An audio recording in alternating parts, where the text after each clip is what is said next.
Today we want to take a look at basic stats using the calculator, and first, measures of central tendency.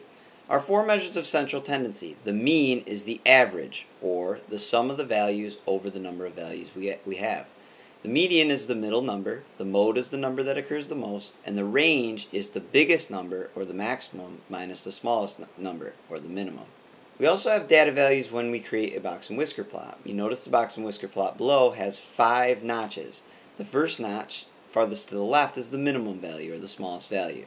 The second notch is quarter 1, which is 25% of the data falls at or below this value.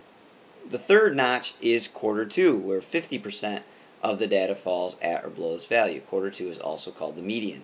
Quarter 3 is the fourth notch, where 75% of the data falls at or below the value.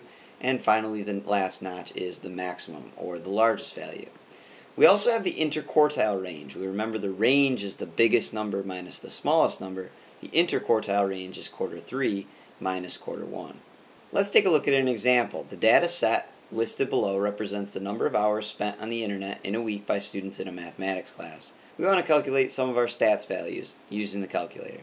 We are always allowed to calculate these by hand. However, the one thing you have to remember is you have to put the numbers in order from least to greatest. In the calculator, it really doesn't matter what order you put them in. The calculator will figure it out for us. In order to enter these values into the calculator, we need to go to Stat and enter them in a list. When we hit our Stat button, this menu pops up. We need to hit Enter, and we'll be brought to the list.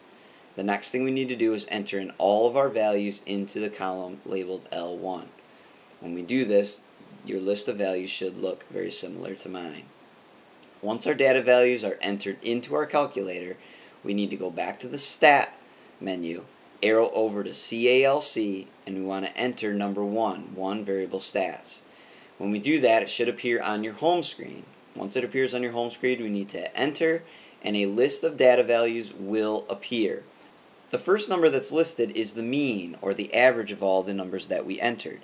We notice down as we look down toward the bottom, n is equal to 15. That is the number of values entered, and that is a good way to check whether or not you entered in all your values. If you count the values that we have in our question, we do have 15 values. So we want to make sure that that number corresponds to the number of values we have in our question. As we scroll down, we will notice that the 5-number summary for our box and whisker plot is located at the bottom. Our minimum, quarter 1, median, quarter 3, and max. We want to use these values to create a box and whisker plot with the given data. The first thing we need to do is draw a number line and make sure we number our number line correctly. Our minimum value is 5, our maximum value is 19, so I would need to number my number line in this sort of way. I have 10 notches, I can number my number line counting up by 2s. My next step is to create my 5 notches, one for my minimum, one for my quarter 1, median, quarter 3, and max. I'm taking the statistical values right off the calculator. My last step in creating my box and whisker plot is to draw a box around Q1, median, and quarter 3, and to draw my whiskers out to the minimum and the maximum. Let's look at one final example and take a look more at our measures of central tendency, and then compare those values. In this example, we want to take a look at which of the following is true about the data. For choice 1, is the mean greater than the range? Or for choice 2, is the mode less than the median, etc. So what we need to do is figure out the mean, median, mode, and range for our data values. We can arrow back up to the top where our mean was located and notice that our mean is about 11.9, or we'll just round up to 12. The next thing we can locate is our median. We need to scroll back down, and we've actually already used the median when creating the box and whisker plot, and we notice our median is equal to 10.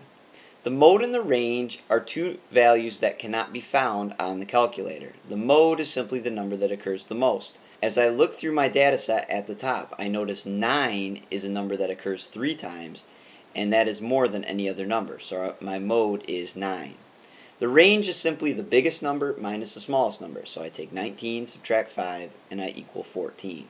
To make my comparisons a little bit easier, I'm simply going to substitute my values in for each of the words. So I'll substitute 12 in for the mean, 10 in for the median, 9 in for the mode, and 14 in for the range. Now I look at choice 1. Is the mean greater than the range? Well, I simply read, is 12 greater than 14? No, that's incorrect, so choice 1 is not the correct answer. I look at choice 2. The mode is less than the median. Is 9 less than 10? Yes, 9 is less than 10, so choice 2 would be my correct answer.